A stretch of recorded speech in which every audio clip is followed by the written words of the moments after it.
الحوض السمارت فعليا هيغير تجربة المطبخ بالكامل. ده فيديو مهم جدا لأي حد بيجهز مطبخه.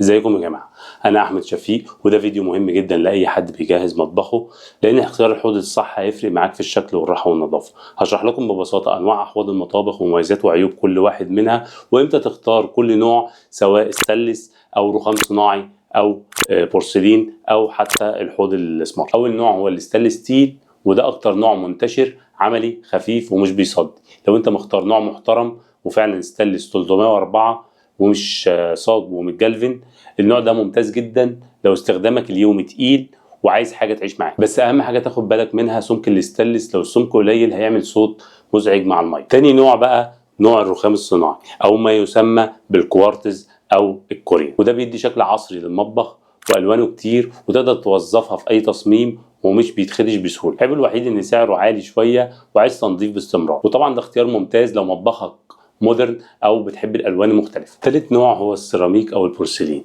شكله لطيف وفخم ومقاوم للبقع، لكن لازم تبقى واخد بالك انه ممكن يتعرض للكسر او لو حصل خبط جامد. النوع ده مناسب اكتر للمطابخ الهاديه وبيكون شكله شيك جدا. نروح بقى للتقسيمه. الاحواض دي ممكن نجيب منها حله واحده او حلتين متصلين او حلتين منفصلين. اما عيبه ان هو ما بيسهلش عليك الشغل قوي، يعني ما فيهوش تقسيمات ولا ملحقات تساعدك زي صفايه الاطباق او حله لغسيل الخضار. نروح بقى للحوض السمارت.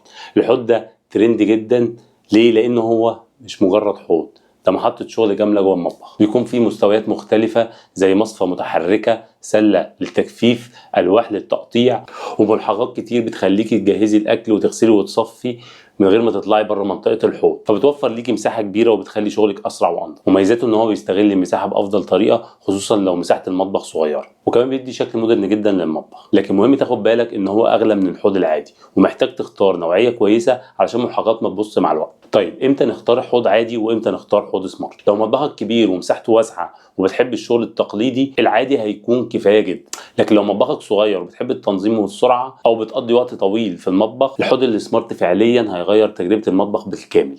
وقبل ما تقرر لازم تبص على 3 حاجات: مقاس الحوض على قد احتياجاتك في المطبخ، نوع الرخامه اللي عندك، واستعمالك اليومي عامل ازاي. لان اختيارك لحوض المطبخ غلط هيتعبك في الحركه في المطبخ كلها. وفي النهايه لازم تختار جوده كويسه سواء سمارت او عادي، لان الحوض بيشتغل معاك كل يوم، واختيارك الصح هيريحك سنين قدام. لو حابين اعمل فيديو منفصل عن مقاسات الاحواض ومساحه الرخامه المناسبه اللي تقدري تجهزي عليها الاكل، قولوا لي في الكومنتات، وما تنساش تعملي فولو. اشوفكم في فيديو جديد.